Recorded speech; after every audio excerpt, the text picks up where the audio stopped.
जय हिंद दोस्तों। मैं निखिल यादव आप लोगों का स्वागत करता हूँ एनसीईआरटी वाला में। चैप्टर नंबर 10 गति एवं दूरियों के मापन के बारे में हम पढ़ेंगे। इसमें हम ये जानेंगे कि एक स्थान से दूसरे स्थान तक जाने में जो परिवर्तन होता है, साधनों का उपयोग किया जाता है, उन सब चीज़ों के बारे में हम जानेंगे। और कुछ दूरी और कुछ चीज़ें के बारे में है, तो आप लोग यूपीएससी की तैयारी कर रहे हैं तो आप लोगों के पास तो अच्छी खासी नॉलेज होगी। और ये साइंस के स्टूडेंट हैं, क्योंकि 10th तक तो सब कोई भी बटा नहीं होता, सभी लोग एक साथ ही पढ़ते हैं, तो आपके पास तो नॉलेज होगा ही अब। क्योंकि अब यूपीएससी की तैयारी करने जा रहे हैं तो आपके अंदर एक जुनून और जज्बात होना चाहिए, क्योंकि अपने माता पिता के लिए आपको कुछ करना है अब। और शायद मेरे हिसाब से आप सारे एनसीईआरटी के लेक्चर्स देख रहे हैं, तो आप उसमें आप नहीं, आपके पीछे आपके साथ किया गया व्यवहार आपको मजबूर कर रहा है पढ़ने में। तो अच्छी बात है कि जो जितना जल्दी सीखता है उतना जल्दी निखरता है।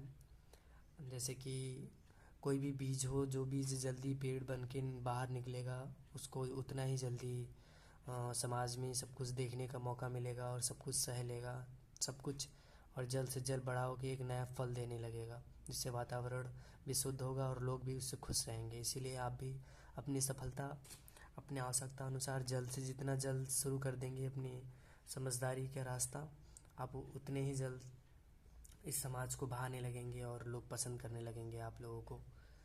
और मेरी बात समझ में आ रही हो तो प्लीज़ सपोर्ट करिएगा। और इसमें मैं आपको बता रहा हूँ एसआई मात्रक के बारे में बताया जाएगा, जिसमें एसआई मात्रक में लंबाई का मात्रक मीटर होता है। सरल रेखा के अनुदिश गति को सरल रेखी गति कहते हैं। ऐसी गति जो एक निश्चित समय अंतराल के पश्चात दोहरती है उसे आवर्ती गति कहते हैं।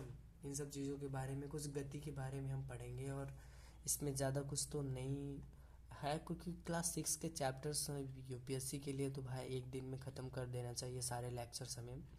देखिए यहाँ पे मात्रक के बारे में बता रहा है कि ज्ञात राशि जो होती है, जितने भी हम लोग मात्रक पढ़ते हैं सब अंतर्राष्ट्रीय मात्रक होते हैं, क्योंकि सबका मात्रक अलग अलग होता है, एक ही मात्रक किसी का नहीं होता। जैसे 1 मीटर में 100 सेंटीमीटर होता है और 1 सेंटीमीटर में 100 मिलीमीटर होता है।